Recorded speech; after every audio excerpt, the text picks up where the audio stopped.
Est-ce que je suis capable de deviner quel sera le prochain projet du Maillard Launchpad? Je relève le défi, ou plutôt la défi, la finance décentralisée. Oula, qu'est-ce qu'il est en train de raconter celui-là? Je suis en train de te perdre? Oui, des fois j'ai peut-être des raisonnements un peu bizarres. Mais en fait, on va bien parler de la défi, la finance décentralisée, et je vais te présenter le projet Atom Protocol, qui sera très probablement un des gros projets construits sur Elrond sur les années à venir, et même si j'en suis pas certain à 100%, il y a quand même de bonnes chances que ce soit un projet du Maillard Launchpad. Et au cours de mes recherches, j'ai eu de grosses confirmations sur ce sujet, plein d'infos croustillantes. Du coup, je vais te parler de lending, de borrowing, de protocole défi. Si tu sais pas ce que c'est, c'est une bonne occasion aussi d'apprendre dessus. Je vais te présenter un peu comment ça fonctionne, et je vais te présenter plus en détail la future plateforme d'Atom Protocol, un projet qui me semble plutôt solide, ouais, même très solide quand même, en vrai même très très solide. Bon, je te laisse voir tout ça toi-même. Alors par contre, on n'oublie pas, tu peux t'abonner à la chaîne Mon Bitcoin et mon couteau, qui t'offre des exclus quand même assez régulièrement, et des nouvelles sensationnelles. N'hésite pas à me donner de la force. Tu peux aussi activer les notifications, comme ça tu loupes pas toutes les exclus de ce type-là. Et tu peux t'abonner sur les réseaux sociaux, sur mes réseaux sociaux évidemment, pas ceux des autres. Aussi tu peux aussi, mais sur Twitter, sur Instagram, sur Twitch, même si j'ai rien fait dessus encore, et même TikTok. Et sur mon Discord, parce que c'est d'ailleurs la première fois où j'ai entendu parler d'Atom Protocol, c'était sur mon Discord. Rejoins-le. J'investis dans les cryptos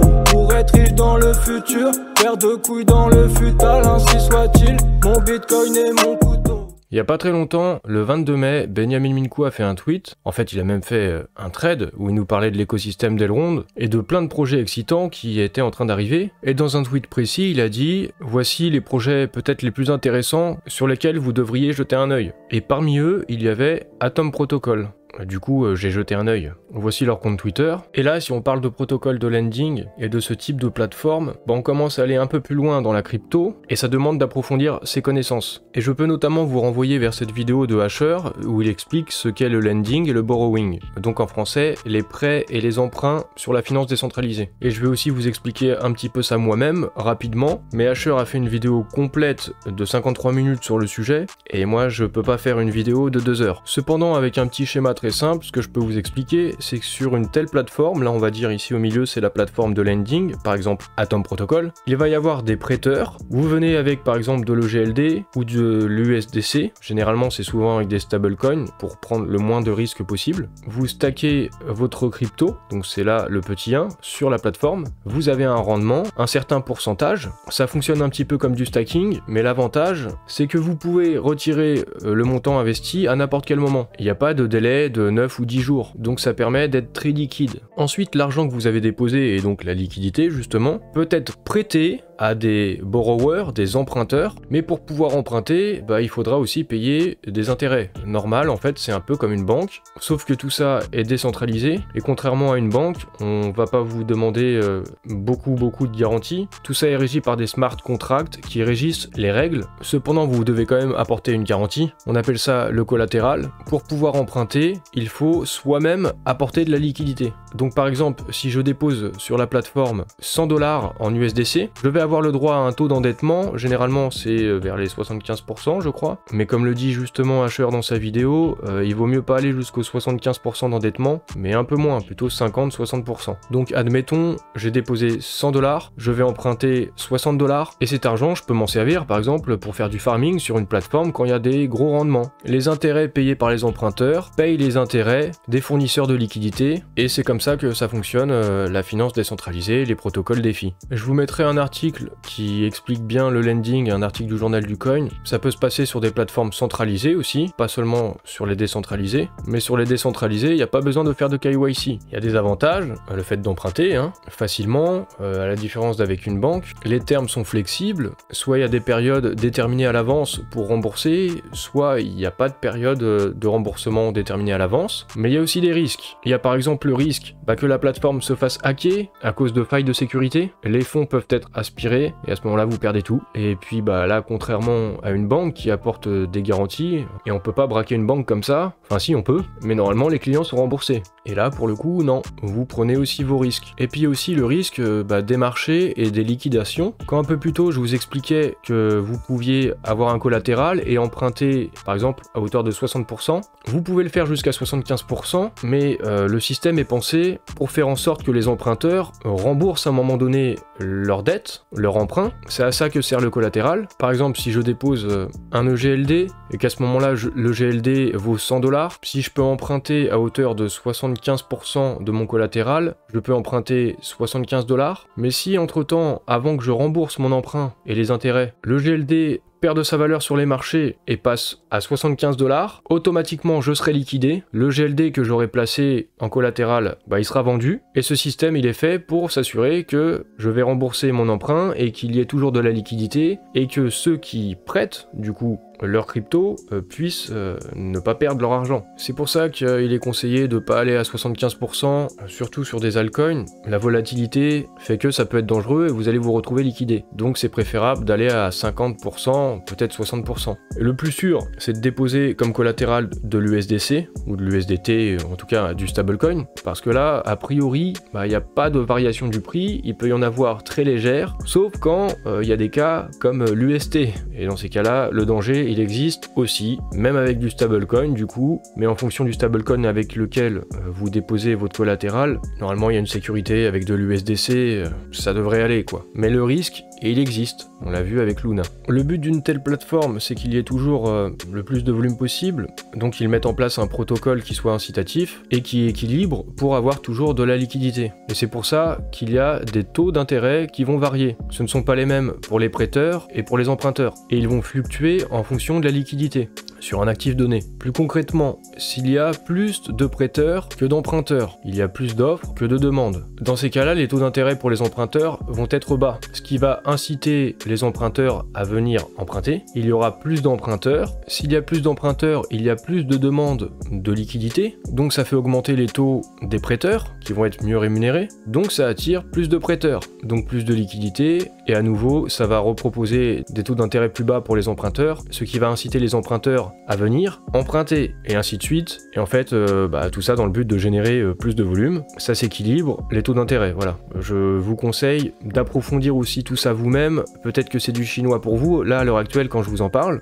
C'est normal, surtout quand on est débutant dans la crypto, et il faut apprendre. En tout cas, si vous mettez les pieds dans des protocoles DeFi, il faut que vous sachiez comment ça fonctionne. Ce que je vous ai expliqué là, ça peut aussi être expliqué par les mathématiques, parce que tout ça, c'est des questions d'algorithme. Je vous mettrai en description un trade de Jado sur Twitter, parce qu'il a plutôt bien expliqué ça. Et en fait, tout ce que je viens de vous dire là, de manière littéraire, ça peut aussi être expliqué par les mathématiques. Et c'est de l'économie. Et par exemple, là, le M1, c'est la masse monétaire. Alors, vous n'êtes pas obligé de comprendre en profondeur comment ça fonctionne, l'algorithme et les mathématiques, mais c'est quand même bien de comprendre la logique. Il y a aussi eu un trade de Yoz, il est pas mal aussi sur mon Discord, il propose plusieurs trades, il parle beaucoup de ce qui se passe dans l'écosystème d'Elrond. Je vous mettrai aussi son trade dans la description, où il explique des choses sur l'Atom Protocol, et il y a aussi celui du Dr Elrond. Là c'est en anglais, mais du coup chacun explique à sa manière le projet Atom Protocol, et ça peut être bien de lire ça pour vous.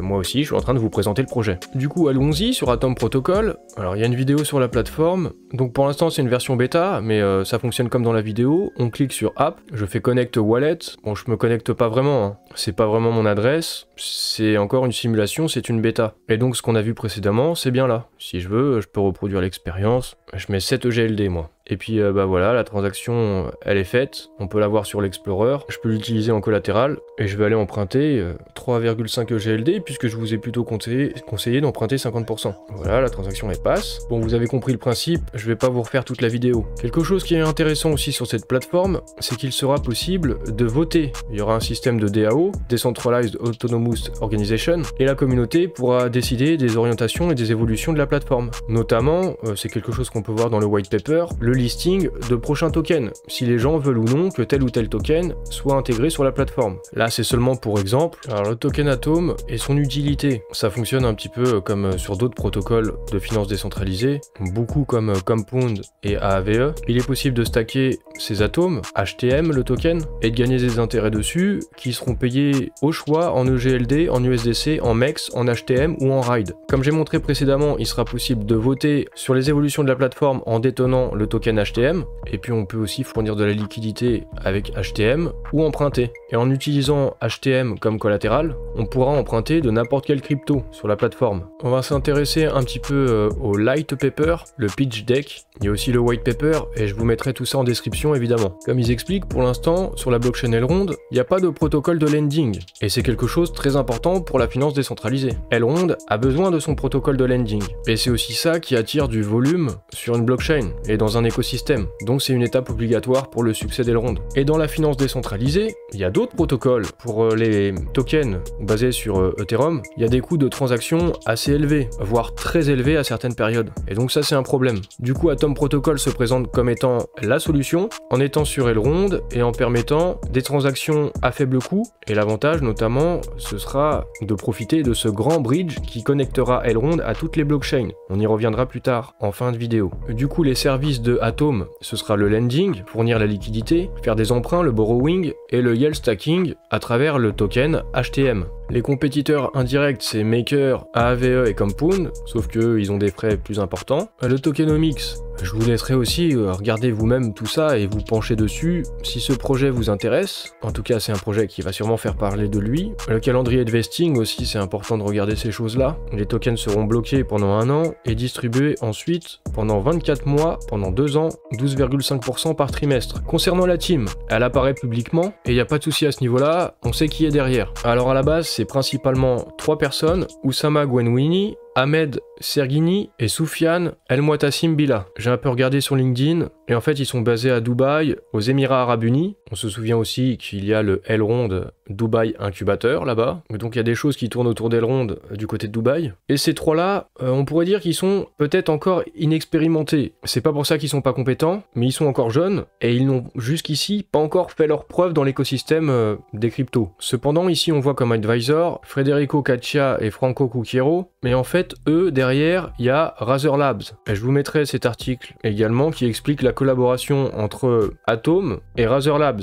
Et en fait toute la team ici qu'on voit où ils s'affichent pas publiquement, en réalité ils sont aussi affichés publiquement. On retrouve Federico Caccia et Franco Cucchiero. Je vous mettrai aussi un lien vers Razer Labs, vers leur site internet dans la description. Et du coup toute la team elle est publique. Et sur le projet d'Atom Protocol, et ben c'est les experts de Razer Labs qui bossent dessus. Et ils travaillent tous ensemble sur ce projet d'Atom Protocol. Et Razer Labs, pour le coup, bah eux ils ont de l'expérience. Ils ont des réalisations dans le domaine de la finance décentralisée et du gaming. Ils ont des compétences. Maintenant on va faire un petit tour du côté de la roadmap et je ne vous ferai pas le détail de chaque point et de chaque avancée parce que je m'intéresse à un point très précis qui va vous intéresser. Là on voit déjà ce qui s'est passé avant le lancement, on voit les différentes phases et c'est ce qui a déjà été accompli. Et en phase 6, il y a quelque chose qui m'a intéressé particulièrement. Maiar Incubation, Maiar Launchpad Token Launch. Et là je me suis dit, oh, est-ce que je ne suis pas en train de lire le white paper du futur projet du Maiar Launchpad? Vous avez des infos en avance. Abonnez-vous! Mais attendez, c'est pas fini. Pour avoir confirmation et m'en assurer, j'ai posé mes questions directement à Atom Protocol. Je les ai contactés, on a parlé sur Twitter, je leur ai envoyé une série de questions. Et ils m'ont répondu très rapidement. D'abord, je leur ai demandé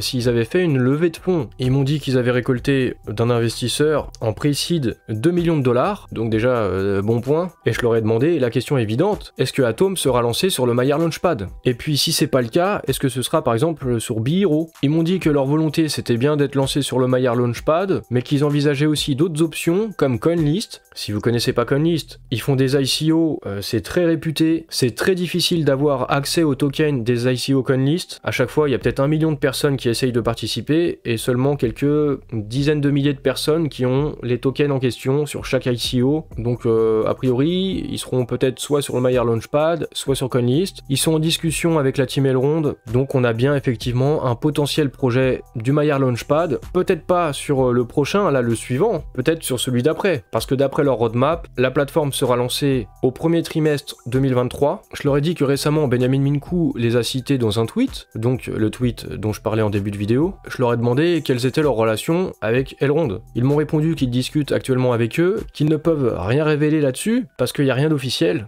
mais il y a un intérêt de la part d'Elrond et il y a un soutien. Et Elrond va aider à faire en sorte que Atom Protocol soit un succès sur la blockchain Elrond. Ensuite, je leur ai demandé s'ils ne craignaient pas qu'à l'avenir, Elrond eux-mêmes, via le Maiar Exchange, proposent un service de lending comme Atom Protocol, et est-ce qu'ils pourraient pas être les deux en concurrence à l'avenir? Et là, je pense que j'ai une réponse qui est intéressante. C'est quelque chose qui peut pas être garanti. Ils espèrent que la team Elrond n'aille pas dans le sens de proposer du lending sur le Maiar Exchange, mais du coup, c'est une éventualité. Et ça fait sûrement partie des discussions qu'ils ont avec Elrond en ce moment. Ils préféraient que Elrond nomme Atom Protocol comme la plateforme de lending officielle de la blockchain Elrond, sans que Elrond le fasse eux-mêmes via le Maiar Exchange donc. Les raisons de penser que ça pourrait se passer comme ça, c'est que Elrond, ils peuvent pas être sur tous les tableaux, sur tous les fronts, ils peuvent pas tout gérer, ils ne peuvent pas être partout, et idéalement, pour que Elrond soit bien décentralisé, il faut laisser des projets se développer sur l'écosystème Elrond qui soient indépendants de la team Elrond elle-même. Dans leur réponse, ils prennent en exemple Vitalik, qui ne se charge que de l'ETH, et qui laisse les projets se développer ensuite indépendamment sur la blockchain Ethereum. C'est pour ça qu'ils ont comme but d'être des partenaires avec Elrond et prendre les conseils en considération de la team Elrond pour eux-mêmes avancer et travailler sur leur plateforme et sur leur protocole. Du coup, une collaboration, eux ils peuvent être concentrés complètement, pleinement à 100% sur leur plateforme Atom Protocol pour devenir un acteur majeur de la finance décentralisée, toute blockchain confondue, alors que Elrond, malheureusement, ils doivent se concentrer sur différentes choses qui leur permettrait pas d'être pleinement à fond concentré sur une plateforme de lending pour que ce soit la meilleure possible. C'est de la stratégie ça. Il y a une phrase intéressante, c'est que même les rois et les reines doivent déléguer. Et ce qui est intéressant aussi, c'est que c'est assez honnête, ils se voilent pas la face, Elrond de leur côté pourrait vouloir proposer du lending sur le Maiar Exchange, et dans ce cas-là, pas de problème. Ils seront deux acteurs sur la blockchain Elrond, ce sera bon pour le réseau et pour l'écosystème, et ça apportera plus de fonds, de volume sur l'écosystème Elrond. Sur Ethereum aussi, il y a plusieurs protocoles de lending. Je leur ai parlé aussi du Grand Bridge, et parce que j'ai vu dans la roadmap, sur Q3 2023 et Q1 2024, il y aura des tokens de toutes les autres blockchains qui seront potentiellement disponibles sur la plateforme, Atom Protocol. J'ai vu ça dans le white paper, Q3 2023 dans la roadmap, intégration des tokens synthétiques ETH, BTC et DAI, le stablecoin. Q1 2024, la blockchain Ethereum et de nombreuses blockchains EVM compatibles, donc compatibles avec la machine virtuelle d'Ethereum, comme Polygon, Avalanche, la Binance Smart Chain et d'autres encore. Du coup, dans leur réponse, ils me disent qu'effectivement, le Grand Bridge, ça permettra d'avoir plus de tokens sur leur protocole de lending. Ce sera le seul bridge qui permettra de rendre les tokens cross-chain, donc quelle que soit la blockchain, avec des frais bas, sans limite de transaction, instantanément, sans problème de sécurité. Le bridge utilisera l'Atomic Swap, donc on pourra échanger directement un token avec un autre sans passer, par exemple comme sur le Maiar Exchange, il faut repasser par le GLD si on veut passer d'un token à l'autre. Je pourrais vous mettre un article sur le Atomic Swap si vous voulez, en description, pour ceux que ça intéresse de pousser les recherches et de continuer d'apprendre. Et dans leur réponse, ils me disent que ce bridge va révolutionner l'industrie de la crypto et qu'ils sont très excités à ce sujet. En fait, tout simplement, Elrond avec ce grand bridge est en train de se préparer pour le prochain bull run. Là, il y a tout un écosystème qui doit se développer, donc des projets comme Atom Protocol, mais plein d'autres encore. J'ai aussi un petit peu parlé de la sécurité, parce que sur ce genre de protocole défi, c'est important. Comme j'en ai parlé précédemment, s'il y a un hack, les clients peuvent tout perdre. Et je leur ai parlé des audits de sécurité. J'ai vu dans leur documentation qu'ils se basaient sur des audits du protocole de Compound, parce que eux-mêmes vont avoir un protocole avec une structure inspirée et très similaire de celle de Compound. Mais je leur demandais, du coup, votre propre protocole sera-t-il quand même audité? Pas seulement en se basant sur les audits qui ont été faits sur Compound. Ils m'ont dit que la sécurité c'était une priorité pour eux, c'est normal, une autre réponse aurait été bizarre. Ils vont essayer d'avoir les meilleures entreprises qui réalisent ces audits, il y a des entreprises spécialisées là-dedans, pour auditer eux-mêmes leur protocole Atom Protocol, et qu'il n'y aura pas de mainnet qui sera lancé sans avoir fait des market stress, d'avoir éprouvé profondément leur propre protocole et d'avoir fait des audits. Il y a aussi un autre point très intéressant, je leur ai posé une question parce que j'ai vu dans leur roadmap qu'il y avait de la R&D sur les NFT. Donc je leur ai demandé est-ce que les NFT pourraient être utilisés comme collatéral et que je trouvais cette fonction potentiellement très intéressante et ça me rendait curieux. Du coup, ça va leur demander de la R&D, mais théoriquement, ils peuvent avoir un protocole de lending sur les NFT, donc effectivement les utiliser comme collatéral pour emprunter. La problématique principale pour pouvoir réaliser cela, c'est les problèmes de liquidation, comme je vous ai parlé tout à l'heure. Qu'est-ce qui se passe dans ce cas-là? Alors je connais pas les détails, mais ils ont déjà des idées pour relever ce challenge. J'ai posé une question qui peut avoir aussi son importance au sujet des autorités financières qui pourraient vouloir régulariser la finance décentralisée. Est-ce qu'ils sont prêts pour ça? Bah en début de réponse, ils me disent que déjà ils vont migrer tout doucement vers un système de DAO où du coup ce sera la communauté qui décidera des évolutions du protocole, du fonctionnement de la plateforme. Donc dans le futur, ce sera décentralisé la gouvernance et ce sera pas forcément eux qui prendront les décisions, mais ce sera la communauté en votant via le token HTM comme je vous ai dit. Mais qu'en tout cas,